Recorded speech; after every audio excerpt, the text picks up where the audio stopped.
Hello बच्चों। तो हम लोग पढ़ने जा रहे हैं आयनिक बॉन्ड। तो आयनिक बॉन्ड के बारे में आज जितनी भी सारी बातें हैं हम लोग कवर करेंगे इस लेक्चर में। ठीक है। आयनिक बॉन्ड क्या होता है? बेसिकली ये बॉन्ड जो बनता है ये मेटल और नॉन मेटल के बीच बनता है। ऐसे कह सकते हो कि एक मेटल होना चाहिए और एक नॉन मेटल होना चाहिए, इनके बीच में ये बॉन्ड बनता है। या फिर दूसरे टर्म में अगर कह सकते हो तो इसको बोल सकते हो कि ये इलेक्ट्रोपॉजिटिव और एक होता है इलेक्ट्रोनेगेटिव। तब जब एक इलेक्ट्रोपॉजिटिव और इलेक्ट्रोनेगेटिव आपस में मिक्स होते हैं, अब ये कहाँ मिलेगा हमको? ग्रुप फर्स्ट से लेकर के ग्रुप थर्ड तक इस ग्रुप में हमें इलेक्ट्रोपॉजिटिव एलिमेंट मिलते हैं। जैसे समझ सकते हो, ये ट्रिक की तरह याद करते हैं ना, हलीना के रब से फरियाद। तो इसमें ये एलिमेंट हो गया बेटा मांगे कार स्कूटर बाप राजी, ऐसे ट्रिक से याद करते हो। तो ये इलेक्ट्रोपॉजिटिव एलिमेंट है। तो इनमें से कोई एलिमेंट, और उधर अपने पास ग्रुप फिफ्थ से लेकर के ग्रुप सेवन तक और उस साइड में यानी कि पीरियोडिक टेबल के राइट साइड में जितने मिलेंगे वो इलेक्ट्रोनेगेटिव होंगे, मतलब जो इलेक्ट्रॉन एक्सेप्ट करेंगे। तो ये जो होंगे इन दोनों के बीच में जो बॉन्ड बनेगा वो होगा आयनिक बॉन्ड। अब इसमें क्या होता है एक एक चीज समझते जाएंगे वन बाय वन करके। इसमें आप देखोगे कि यहाँ पे ये जो मेटल्स होते हैं अपने इलेक्ट्रॉन को ट्रांसफर करते हैं, मतलब ये इलेक्ट्रॉन जो होता है पूरी तरह से कंप्लीट ट्रांसफर कर देते हैं नॉन मेटल को। मतलब यहाँ पे इलेक्ट्रॉन का एक कंप्लीट ट्रांसफर हो जाता है, कंप्लीटली ट्रांसफर ऑफ इलेक्ट्रॉन। ठीक है, ये बेसिक बात होगी। अब इसमें देखो आयनिक बॉन्ड जब बनता है, ठीक है, बेस्ट एग्जांपल इसका Na और Cl का एग्जांपल लिया जाता है। जैसे मैं बोल दूं अगर इसमें कि NaCl का एग्जांपल अगर आप देखना चाहो तो इसमें कहोगे कि Na प्लस और Cl माइनस तब होता है जब अपना एक इलेक्ट्रॉन इसको देता है और इसमें फोर्स ऑफ अट्रैक्शन की वजह से इसमें एक बॉन्ड बन जाता है जिसको हम आयनिक बॉन्ड बोलते हैं। अब ये आयनिक बॉन्ड बनेगा तो किस किस फैक्टर पर डिपेंड करेगा वो हम देखेंगे थोड़ा। तो देखो पहला नंबर तो ये है कि यहाँ हमने एक बात कह दी थी कि मेटल होना चाहिए और नॉन मेटल होना चाहिए। ठीक, दो चीज़ें हैं। अब बढ़िया आयनिक बॉन्ड बनने के लिए अपने पास इन्हीं में फैक्टर आपको चुनना है, मतलब इसी में आपको फैक्टर को डिसाइड करना है। देखो मेटल जितना अच्छा हो, जितना बेहतरीन मेटल हो उतना बेहतरीन आयनिक बॉन्ड देगा, बेस्ट वाला है ना। जितना अच्छा नॉन मेटल होगा उतना अच्छा आयनिक बॉन्ड देगा। अगर दोनों अच्छे हैं मतलब एक बहुत बढ़िया मेटल है एक बहुत बढ़िया नॉन मेटल है तो समझ जाइए आयनिक बॉन्ड बेस्ट है, मतलब बेहतरीन आयनिक बॉन्ड बना हुआ है उसके बीच में। अच्छा भाई साहब, तो इसमें हम कैसे पता करेंगे? मान लीजिए अपने पास पीरियोडिक टेबल देखते हो तो पीरियोडिक टेबल में लेफ्ट टू राइट जाने पे क्या होता है, नॉन मेटेलिक करेक्टर बढ़ता है, ये आपको ध्यान रखना होगा। नॉन मेटेलिक करेक्टर इंक्रीज होता है, मतलब हम एकदम इस तरह साइड पहुंच जाए तो हमें एक अच्छा नॉन मेटल मिल जाएगा। और लेफ्ट टू राइट इधर जाने पे बढ़ा, राइट टू लेफ्ट जाने पे मेटेलिक करेक्टर बढ़ता है। इस तरफ अप टू डाउन जाने पे नॉन मेटेलिक करेक्टर डिक्रीज होगा लेकिन मेटेलिक करेक्टर इंक्रीज होगा। ठीक है, मेटेलिक करेक्टर इंक्रीज होता है। तो आपको यहाँ से डिसीजन ले लेना है। जैसे मान लो कोई क्वेश्चन सामने आ जाता है तो आप वहाँ डिसीजन ले लोगे। जैसे मैं बोलूँ ऐसे कि NaCl और MgCl2 में अच्छा आयनिक बॉन्ड कौन सा है। ठीक है, तो इसमें आप देखोगे कि Cl तो सेम है, इसे डिसीजन नहीं लोगे। बचा सोडियम और मैग्नीशियम, ये अपने पास मेटल है, नॉन मेटल तो यहाँ सेम है। तो मेटल से कैसे डिसीजन लोगे यहाँ पे कि देखो अच्छा मेटल कौन सा है, तो यहाँ पे सोडियम है मैग्नीशियम है। तो आप देखोगे किस तरफ आता है, सोडियम आता है इस तरफ, मैग्नीशियम आता है इस साइड। मतलब कि इधर जाने पे नॉन मेटेलिक करेक्टर बढ़ता है, इधर जाने पे मेटेलिक करेक्टर बढ़ता है। तो अच्छा मेटल इसमें ये होगा क्योंकि बहुत ही पास है। ठीक है, इन दोनों में ज़्यादा दूर नहीं है, अदरवाइज नॉन मेटल में चला जाता। तो यहाँ मेटल है दोनों में से, तो मेटल में अच्छा मेटल सोडियम मिलेगा। तो सोडियम अच्छा मेटल हो गया, तो जितना अच्छा मेटल होगा उतना अच्छा आयोनिक बॉन्ड इसमें होगा। ये खास बात है। तो इसका मतलब ये इनके बीच में एक अच्छा आयोनिक बॉन्ड होगा। ठीक है, अभी क्वेश्चन करते जाएंगे समझते जाएंगे, पहले तो यहाँ समझ लो बेसिक सा कि क्या हो रहा है। ठीक है, तो इसके बारे में कुछ पॉइंट्स लिख लेते हैं। तो ये बात समझ गए कि अच्छा मेटल होना चाहिए, अच्छा नॉन मेटल होना चाहिए, या दोनों में कोई एक चीज़ अच्छा होना चाहिए, या दोनों अच्छे हैं तो बहुत अच्छा है। ये सारी बात है आयनिक बॉन्ड बनाने के लिए। ठीक, अब आयनिक बॉन्ड के कुछ इंपॉर्टेंट पॉइंट्स हैं उसको लिख लेते हैं सारे पॉइंट्स। ठीक है, important points regarding ionic bond. देखो पहला पॉइंट तो ये हो गया कि इसमें इलेक्ट्रोपॉजिटिव होने चाहिए, जिसको हम मेटल बोल रहे हैं। ठीक है, मेटल की टेंडेंसी क्या होती है, इलेक्ट्रॉन लूज करने की। तो मेटल अच्छे से इलेक्ट्रॉन लूज कर सकते हैं। ठीक है, टेंडेंसी टू लूज इलेक्ट्रॉन, ठीक है, ये हो गया। अब दूसरा होना चाहिए इलेक्ट्रोनेगेटिव, जिसको हम बोलते हैं नॉन मेटल। तो नॉन मेटल क्या होता है? टेंडेंसी टू एक्सेप्ट इलेक्ट्रॉन, ठीक है, ये होता है। तो अपना यहाँ पे ये कुछ पॉइंट चलते चले जा रहे हैं, इसको आप नोट करते जाओगे। अच्छा, आयनिक बॉन्ड में एक चीज़ और होता है कि आयनिक बॉन्ड जब बनता है तो ये बन रहा है इलेक्ट्रो पॉजिटिव इलेक्ट्रोनेगेटिव से, तो इनके बीच में फोर्स ऑफ अट्रैक्शन तगड़ा वाला होता है ना।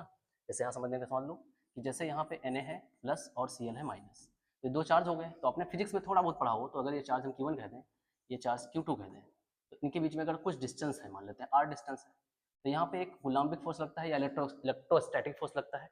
वो क्या लगता है? यहाँ पे कहोगे K Q1 Q2 upon r square. तो अच्छा खासा फोर्स लगता है, इलेक्ट्रोस्टैटिक फोर्स लगता है, जिस वजह से इनका बॉन्ड काफी स्ट्रांग हो जाता है, ठीक है। तो they are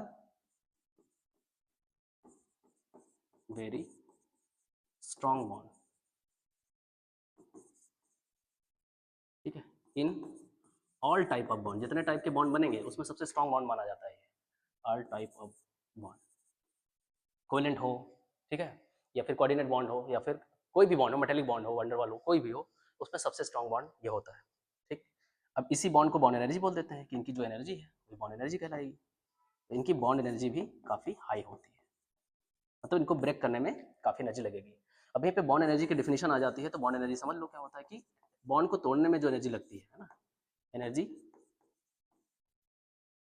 required to break bond is called bond energy। अब ये बॉन्ड एनर्जी इतनी हाई होती है, मतलब बोल सकते हो 42 किलो जूल के ऊपर ही जाएगी, ठीक है, इससे ऊपर ही जाएगी ये एनर्जी, 200 किलो जूल हो सकता है, ठीक है, उसके ऊपर भी जा सकता है। तो ये काफ़ी स्ट्रांग बॉन्ड होते हैं, ठीक है। तो यहाँ ये सारी बात समझ में आ रही है, वन बाय वन करके मैं सारी बात इसमें बताता जा रहा हूँ, आप नोट डाउन कर लो, ठीक है। स्क्रीन शॉट ले लो इसको, थोड़ा सा मैं हट जाऊँगा। हो गया? हो गया भाई, आगे बढ़े, चलो आगे बढ़ते हैं। अब देखो तीसरा तीसरा पॉइंट जो है, चौथा पॉइंट है यहाँ पे देखोगे, आयनिक बॉन्ड जो होते हैं, आयनिक बॉन्ड नॉन डायरेक्शनल होते हैं, उनकी डायरेक्शन फिक्स नहीं होती है, वेरी इंपॉर्टेंट, इनका डायरेक्शन फिक्स नहीं होता है, किधर से भी लेफ्ट राइट हो सकता है, तो इनका कोई एक फिक्स ओरिएंटेशन नहीं होता है, ये ध्यान रखोगे। तो ये नॉन डायरेक्शनल होते हैं। और देखो इसमें क्या होता है, और इनके बीच में जो बॉन्ड बनता है वो लैटिस यानी क्रिस्टल से बनता है, क्रिस्टल लैटिस बोल सकते हो कि एक सोडियम है तो उसको हर तरफ से Cl के मॉलिक्यूल घेर लेंगे, ठीक है। तो यहाँ पे जो एक बनता है, फॉर्मेशन होता है मॉलिक्यूल कंपाउंड का, compound forms in crystal form, ठीक है, क्रिस्टल फॉर्म में इनके कंपाउंड बनते हैं। ये सारे पॉइंट्स हो गए। और आयनिक बॉन्ड के बारे में बता दें, आयनिक जो आयनिक बॉन्ड होते हैं, आयनिक कंपाउंड होगा, अब आयनिक बॉन्ड से बनेंगे तो आयनिक कंपाउंड बनेंगे। तो बेसिकली आयनिक कंपाउंड जो होते हैं, आयनिक कंपाउंड्स आर क्या होता है कि ये बन जाते हैं, जम के बीच बॉन्ड बन जाता है, तो इनके आयंस मूव नहीं कर सकते हैं, तो ये बैड कंडक्टर ऑफ इलेक्ट्रिसिटी हो जाते हैं, बैड कंडक्टर ऑफ इलेक्ट्रिसिटी, ठीक है, मतलब इसमें करंट फ्लो नहीं कर सकती। लेकिन इन मोल्टन स्टेट ये कहा जाता है कि इनको अगर मोल्टन स्टेट में रखा जाए, बट इन मोल्टन स्टेट अगर पिघला डालो इसको, ठीक है, दे आर गुड कंडक्टर। ये बात ध्यान रखना, पिघलाने के बाद क्योंकि आयंस फ्री हो जाएंगे, तो आयन फ्री हो जाएंगे तो ये थोड़े से इनमें आयंस में मोबिलिटी स्टार्ट हो जाएगी, है ना, अच्छे से मूव कर सकेंगे, तो इसमें इलेक्ट्रिसिटी के अच्छे कंडक्टर बन जाते हैं। ये बात हो गई। Point number 7, they don't have molecular formula, इनके पास कोई मॉलिक्यूलर फार्मूला जैसा चीज़ नहीं होता है, ये आपको कोवेलेंट में देखने को मिलेगा। तो they do not show, they do not show isomerism, ये आइसोमेरिज्म शो नहीं करते, ठीक है, ये आइसोमॉर्फिज्म शो करते हैं। ये वेरी इंपॉर्टेंट बात है, यहाँ पे ध्यान रखोगे, ठीक है। मैं आगे बढ़े, आगे बढ़ूँ, स्क्रीन शॉट ले लो इसका भी। देखो सारे पॉइंट लिखते जाओ, क्या होगा कि एक टॉपिक को पढ़ो, इतने स्ट्रांगली तरीके से पढ़ो कि चाहे कैसा भी क्वेश्चन आए तो आपका हो जाए। तो मेरा यही मोटिव रहेगा कि अगर मैं कोई भी चीज़ पढ़ा रहा हूँ तो उससे जुड़ी सारी बातें मैं आपको बता सकूँ, कुछ भी छूटे ना। ठीक है, स्क्रीनशॉट ले लो बेटा।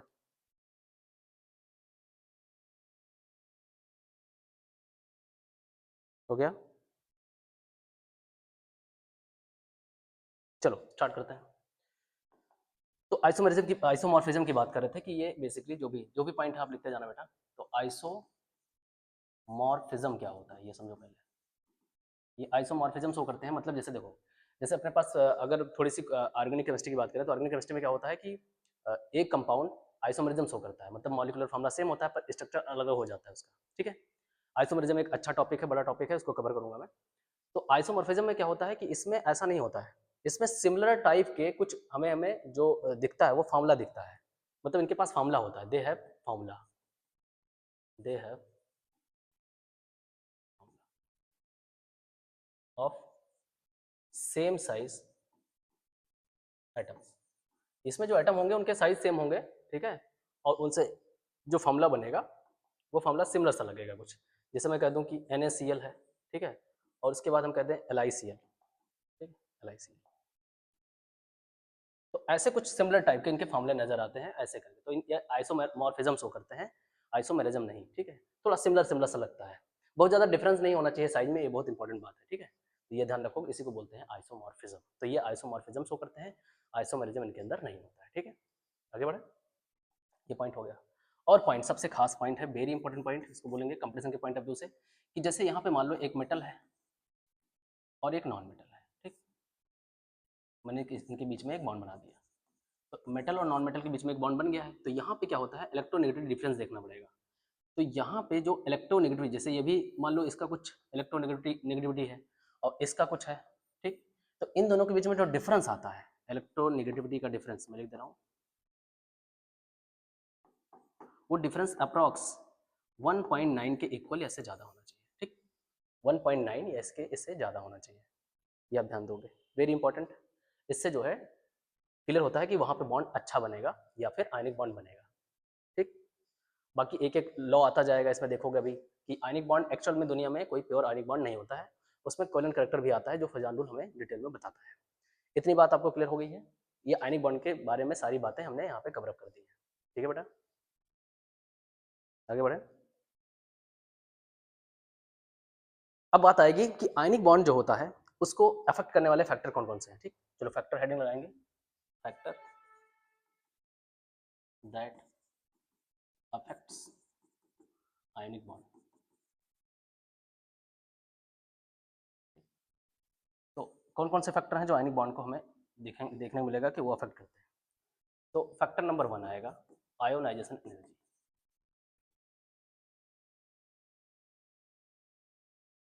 आयोनाइजेशन एनर्जी जितनी कम हो उतना अच्छा रहेगा, यानी यहाँ पॉइंट नोट करोगे। जैसे मान लेते हैं अपने पास सोडियम है और सोडियम के बैलेंस सेल में एक इलेक्ट्रॉन है, यहाँ इस इलेक्ट्रॉन को हमें निकालना है और यहाँ Cl को देना है। मान लेते हैं ये अपने पास Cl, ठीक है, इसको एक इलेक्ट्रॉन की जरूरत होती है क्योंकि लास्ट में 7 होते हैं, 2 8 7 ऑक्टेट पूरा करने के लिए, और 2 8 1 इसको एक इलेक्ट्रॉन देना होता है। तो अब यहाँ से होगा क्या कि इस इलेक्ट्रॉन को निकालने के लिए हमें एनर्जी देनी पड़ेगी। तो जो एनर्जी दोगे इसी एनर्जी को क्या बोलते हैं, आयोनाइजेशन एनर्जी। पीछे मैंने बता रखा है पहले लेक्चर में आयोनाइजेशन एनर्जी क्या होती है। तब ये इलेक्ट्रॉन निकालना, तो ये एनर्जी अगर आपको ज़्यादा देनी पड़ेगी तो वहाँ पे वो बॉन्ड उतना अच्छा नहीं होता है, आपको कम एनर्जी देनी पड़े तो ज़्यादा अच्छा है ना। तो यहाँ पे एनर्जी कम हो तो यानी आयरन एनर्जी जितनी कम होगी उतना बेटर रहेगा। अब आपको ध्यान रखना है कि दो मेटल आपको मान लीजिए आ गया, दो मेटल है आपस में कंबाइन दिख रहा है कोई कंपाउंड, तो उसमें आपको जज करना होगा कि किसकी आयरन एनर्जी कम है। तो आपको ये मालूम है कि लेफ्ट टू राइट जाने पे आयोनाइजेशन एनर्जी इंक्रीज होती है, अप टू डाउन जाने पे पीरियोडिक टेबल के अंदर आयोनाइजेशन एनर्जी डिक्रीज होती है। ठीक, ये डिक्रीज होती है और इसमें ये इंक्रीज होती है। तो ये बात आपको पता होना चाहिए, इससे डिसीजन ले लोगे। ठीक है, तो जितना कम हो उतना अच्छा। अब ये इलेक्ट्रॉन यहाँ से जंप मार के यहाँ जाएगा इसमें, तो ये एक्सेप्ट करेगा। अब यहाँ पे एक्सेप्ट जब करेगा तो यहाँ पे एनर्जी रिलीज होगी, ठीक, ये एनर्जी यहाँ से निकलेगी। अब ये एनर्जी निकलेगी जब इलेक्ट्रॉन एक्सेप्ट करेगा तो ये क्या होना चाहिए, ज़्यादा या कम, बताओ जरा कमेंट में हमें, सब लोग बताओ बेटा। ये कौन सी एनर्जी है, जब इलेक्ट्रॉन एक्सेप्ट करता है कोई भी एटम तो वहाँ एनर्जी जो रिलीज होती है वो एनर्जी कौन सी होती है, ये एनर्जी होती है ई ए। ई ए यानी कि electron enthalpy, affinity, sorry affinity. तो ये जितना ज़्यादा हो उतना अच्छा, जितना ज़्यादा रिलीज होगा ना उतना स्ट्रॉन्ग बॉन्ड होगा। ये खास बात है इसमें। दो फैक्टर तो आपको यही समझ में आ गए। तो आयोनाइजेशन एनर्जी क्या होनी चाहिए? कम होनी चाहिए, जितनी कम हो उतना अच्छा। पहला फैक्टर तो ये हो गया। सेकंड फैक्टर की अगर हम बात करें तो जितना एफिनिटी ज़्यादा हो, मतलब इलेक्ट्रॉन एक्सेप्ट करने के बाद जितनी ज़्यादा एनर्जी वो रिलीज करे उतना बेहतरीन होगा, है ना, उतना परफेक्ट होगा उसके लिए। तो ये होगा इलेक्ट्रॉन एफिनिटी क्या होनी चाहिए? हाई, शुड बी हाई, तो बेहतरीन होगा ये। ठीक है, इसकी भी वही कहानी है, लेफ्ट टू राइट जाने पे सेम सेम तीन फैक्टर आपको रखना है कि वो सेम लेफ्ट टू राइट जाने पे, जैसे कि एंथैल्पी हो गया, अफिनिटी हो गया, ठीक है, और ये हो गया, ठीक है, या नॉन मेटेलिक करेक्टर हो गया। इस तरफ जाने पे इंक्रीज होता है और इस तरफ जाने पे डिक्रीज होता है। Same factor up to down जाने पे डिक्रीज होता है। ठीक, बाकी पीरियोडिक टेबल जब हम पढ़ाएंगे तो पीरियोडिक टेबल के अंदर ये डिटेलिंग हम कर देंगे। अच्छा, आगे देखो, ये हो गया। और तीसरा सबसे खास फैक्टर आएगा जो यहाँ पे सबसे बड़ा रोल प्ले करेगा, that is lattice energy. Lattice energy, lattice energy यानी कि जब ये अपने आयनिक फॉर्म में आ जाएंगे। अब सोडियम यहाँ पे आ गया, किसमें? Na+ फॉर्म में आ गया, इसने इलेक्ट्रॉन लूज किया है। अब इसने इलेक्ट्रॉन एक्सेप्ट किया तो ये Cl- फॉर्म में आ चुका है। अब ये दोनों आपस में अट्रैक्ट होके यहाँ पे अपना बॉन्ड बनाएंगे। तो जब बॉन्ड बना रहे होंगे तो वहाँ पे एक एनर्जी और रिलीज होती है। ठीक है, यहाँ पे कौन सी एनर्जी? Lattice energy.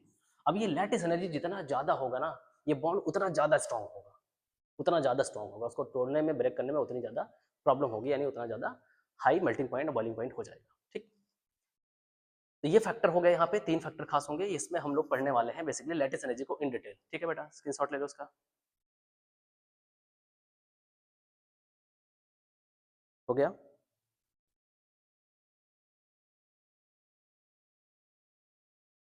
शुरू करें? चलो पढ़ते हैं लैटिस एनर्जी। ठीक, लैटिस एनर्जी।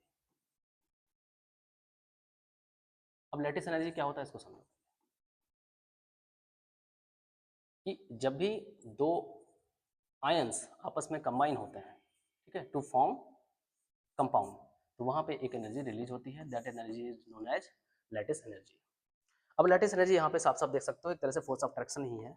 तो यहाँ पे हम बोलेंगे कि ये चार्ज, दो चार्ज है मान लो अपने पास, तो ये मैं के और दो चार्ज यहाँ पे क्यू प्लस मान लेता हूँ और दूसरा क्यू माइनस मान लेता हूँ, और बीच के डिस्टेंस को मैं डी मान लेता हूँ, तो डी स्क्वायर हो जाएगा, यानी इलेक्ट्रोस्टैटिक फोर्स के हिसाब से। तो यहाँ पे आपके पास दो फैक्टर आएंगे, साफ साफ को दिख रहा होगा कि फोर्स के, पहला फैक्टर है कि फोर्स जो है वो चार्ज के, सॉरी चार्ज के डायरेक्टली प्रोपोर्शनल। अब यानी चाहे अपने पास, ये अपने पास क्या होता है? कटायन। अब चाहे कटायन पे चार्ज बढ़े तो फोर्स बढ़ेगा, मतलब लैटिस एनर्जी बढ़ेगी। ठीक है, ये ध्यान रखोगे। और चाहे अनायन पे चार्ज बढ़े, ठीक है, तब भी फोर्स ऑफ अट्रैक्शन ज़्यादा होगा और लैटिस एनर्जी इंक्रीज होगी। दो पॉइंट यहाँ ध्यान रखोगे। ठीक है, यहाँ से चार्ज के बारे में बात कर देंगे, तो चार्ज जितना ज़्यादा हो, मतलब हम कह देंगे कि यहाँ पे जो फोर्स होता है या लैटिस एनर्जी होती है, जो लैटिस एनर्जी, ये डायरेक्टली प्रोपोर्शनल होगी किसके? चार्ज के। अब वो चार्ज कोई भी बढ़े, ठीक है, ये ध्यान रखोगे। सेकंड फैक्टर की बात करें अगर हम, सेकंड फैक्टर, तो यहाँ साइज की बात आएगी। अब साइज अपने पास कटायन अनायन है, तो यहाँ ध्यान रखोगे कि अगर साइज कम होगा तो अच्छा रहेगा। तो यहाँ सीधे से मैं लिख दे रहा हूँ कि यहाँ पे फोर्स जो होगा, क्योंकि यहाँ ध्यान दोगे अगर डिस्टेंस कम है तो ज़्यादा अच्छा है, डिस्टेंस ज़्यादा होगा तो फोर्स कम हो जाएगा, क्योंकि दो अनायन कटायन के बीच में अगर डिस्टेंस बढ़ा दोगे तो फोर्स ऑफ अट्रैक्शन कम हो जाएगा, है ना, डिस्टेंस बढ़ाने पे फोर्स उतना अच्छा लगेगा नहीं, तो लैटिस एनर्जी डिक्रीज हो जाएगी। तो यहाँ पे क्या करना है? डिस्टेंस के इनवर्सली प्रोपोर्शनल, तो हम साइज की भी बोल दे रहे हैं यहाँ पे सीधे सीधे कि साइज अगर आप बढ़ाओगे तो फोर्स कम हो जाएगा और लैटिस एनर्जी डिक्रीज हो जाएगी। ठीक है, तो साइज जितना छोटा रहेगा उतना अच्छा रहेगा। तो ये दो फैक्टर हो गए लैटिस एनर्जी के बारे में बताने के लिए। हम क्वेश्चन करेंगे कुछ तो आइडिया लगेगा। ठीक है, नोट कर लो इसको फटाक से। हो गया? कुछ क्वेश्चन कर लिया जाए।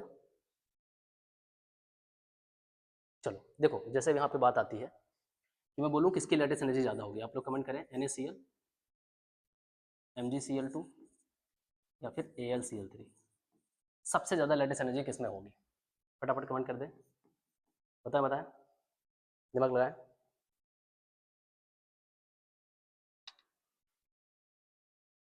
चलो दिमाग लगाएं फटाक से।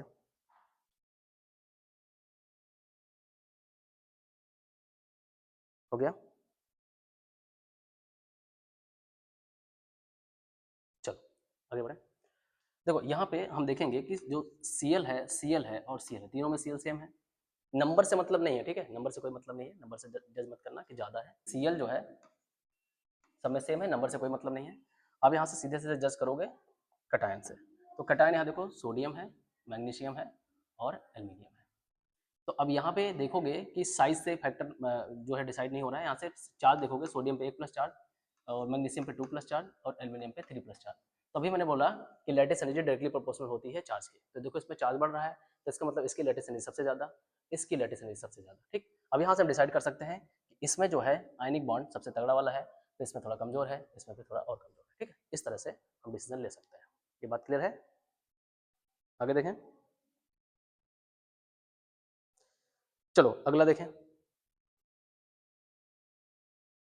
चलो अगला क्वेश्चन देखो, बताओ सब लोग।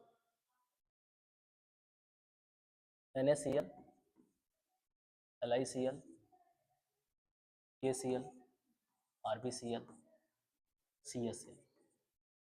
चलो ट्राई करें, बताएं कि इसमें लैटिस एनर्जी का क्या ऑर्डर है। लगाओ बच्चा लोग, सब लोग फटाफट फटाफट जवाब दो। चलो कर लेते हैं। देखो इसमें आप देखोगे कि सब में अनायन सेम है, Cl Cl Cl Cl। उससे डिसीजन नहीं लोगे, बचा अपने पास मेटल। मेटल की बात करें तो देखो अब यहाँ पे देखा जाए तो सब पे चार्ज भी सेम है, प्लस प्लस प्लस 1+1+। सब पे चार्ज सेम है, तो चार्ज से भी डिसीजन नहीं ले सकते हो। अब आएगा साइज का फैक्टर। तो इसमें देखो साइज का क्या है, हम जानते हैं लैटिस एनर्जी जो होती है वो इनवर्सली प्रोपोर्शनल होती है साइज के। अगर साइज बढ़ेगा तो लैटिस एनर्जी डिक्रीज होगी। और देखो यहाँ पे साफ साफ दिख रहा है, ट्रिक लगाओगे अगर तो हलीना के रफ से फरियाद। ठीक, तो नीचे जाने पे साइज क्या होता है, इंक्रीज होता है। नीचे जाने पे नंबर ऑफ सेल बढ़ती हैं तो साइज इंक्रीज होता है। तो जिसका साइज जितना बड़ा होगा उसकी लैटिस एनर्जी उतनी कम होगी। तो यहाँ आप देखोगे, यहाँ पे नीचे सबसे पहले कौन पढ़ रहा है, CSL, ये पढ़ रहा है। तो इसकी साइज सबसे बड़ी है, तो इसकी लैटिस एनर्जी सबसे कम हो जाएगी, सबसे कम ये हो जाएगा। ठीक, सबसे ज़्यादा वाला कौन सा होगा, सबसे ऊपर होगा। देखो लिथियम सबसे ऊपर है, सबसे छोटी साइज है, तो लिथियम सबसे ऊपर है। लिथियम Cl हो जाएगा, सबसे बड़ी साइज, सबसे ज़्यादा लैटिस एनर्जी। हम लोग लैटिस एनर्जी के हिसाब से इसको लिख रहे हैं। ठीक है, उसके बाद दूसरे पे सोडियम, तो सोडियम आ जाएगा यानी कि NaCl, इसकी लैटिस एनर्जी आएगी। उसके बाद आ जाएगा KCl, उसके बाद आ जाएगा RbCl और सबसे कम लैटिस एनर्जी हो जाएगी CSCl। बात समझ आई? दूसरा फैक्टर हो गया। ठीक है बेटा, क्लियर है? क्लियर है?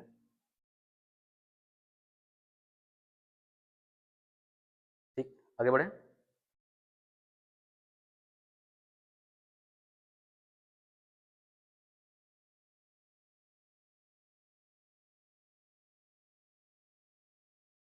ठीक, तो ये सारी बातें हो गई लैटिस एनर्जी को लेकर के। तो यहाँ पे आप देख पा रहे हैं कि जो फैक्टर आ रहे हैं आयनिक बॉन्ड को अफेक्ट करने के लिए, आयनिक बॉन्ड कैसे स्ट्रॉन्ग होता है, आयनिक बॉन्ड में क्या क्या बातें होती हैं, सारी बात हम बताते चले जा रहे हैं। ठीक है, और यहाँ पे आप देख पा रहे हो बॉन्ड स्ट्रॉन्ग होगा तो यहाँ पे एक चीज़ और आएगी कि आयनिक बॉन्ड में melting point and boiling point क्या होगा, हाई, वो ज़्यादा होगा। ठीक है, इसके बॉन्ड को तोड़ना मुश्किल होगा, तो बॉइलिंग पॉइंट और मेल्टिंग पॉइंट हाई हो जाएगा। तो लगभग लगभग हमने सारी बातें आयनिक बॉन्ड के बारे में बता दी है। ठीक है, तो अच्छे से आप लोग रिवाइज कर लें, पढ़ लें। हम लोग मिलेंगे नेक्स्ट लेक्चर में। नेक्स्ट लेक्चर में मैं आपको पढ़ा दूंगा कोवेलेंट बॉन्ड के बारे में, जिसमें हम कुछ थ्योरी पढ़ेंगे, लुईस डॉट स्ट्रक्चर वगैरह भी उसमें आना स्टार्ट हो जाएगा। ठीक है, तो अपना ध्यान रखें, मस्त रहें, पढ़ाई लिखाई करते रहें। मिलते हैं नेक्स्ट लेक्चर में, तब तक के लिए थैंक यू।